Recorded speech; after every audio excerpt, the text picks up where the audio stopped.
Thank you!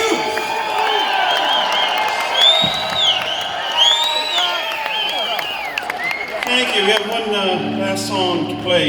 Yeah, baby. Thank you. Right. Before we get on our horses and ride. I know, right? Thank you for that. Oh, it's amazing when you just sit there at the end of the gig and just chug as much vodka as you can in 35 seconds. It's great. This last song's come from the story, and 25 years ago, all of us people who live in Los Angeles, we're going home tonight for the first time in about 5 weeks, and playing a hometown show-ish. And when I first moved to Los Angeles, started going out there, it was in the late 90s, early 2000s, and nobody gave a shit about Joe Bonamassa. They just kind of wrote me off and said, hey, come back later, kid, when you sound like John Mayer or whatever. And it's like, that's what they said. I love John, but that's what they said to me. And so there was two guys that helped me out, actually three. One is in this room right now. My manager of 32 years, Mr. Roy Wiseman, who's the only fucking guy that ever believed in me. From the time I was 13 years old. And a guy named Will Jennings, who's a songwriter, and he basically wrote songs for bigwigs like Eric Clapton and Steve Winwood. And Joe Cocker and all those guys. Oh, yeah. But he was nice enough to write with me back when I was nobody. And I always remembered that, and we wrote some good songs together.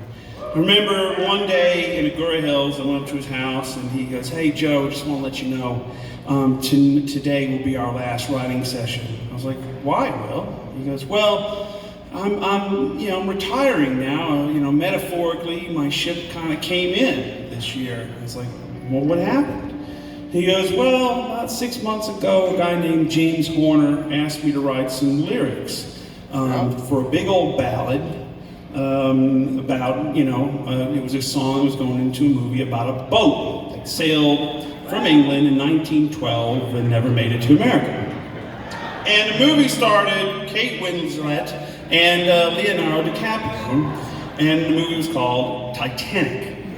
And the song was a song called My Heart Will Go On, sung by, in his words, not mine, some Canadian chick. And it turned out to be the biggest selling single of all time back when you actually could sell some fucking music. And I learned two lessons that day after watching him smoke Dunhill Reds as he lit him with a $100 bill. I learned one, all good things do come to an end. Despite your best intentions, sometimes the things you hold near and dear to your heart just kind of go away into the ether. You just gotta wake up in the morning, shake it off, and move on. That was the first lesson I learned when I was 22 years old.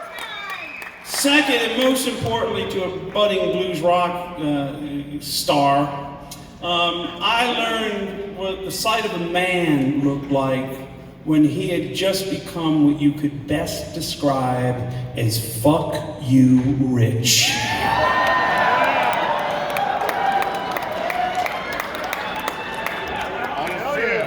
We all know some rich people, okay? Then there's the people who are fuck you rich, they don't have to do anything ever again. This is what happened to Will Jennings. So we wrote two songs that day. We wrote a song called Woke Up Dreamin', which was that crazy Beautiful fucking song, cool, Joe. Beautiful song. whatever that thing is. We don't play anymore. And we wrote this last song, which seems to be our most requested song among the fans, you guys here. Thank you very much, 2300 people tonight. This one here is a song called Mountain Time. I hope you guys had a great time. Thank you very much. We'll see you next time.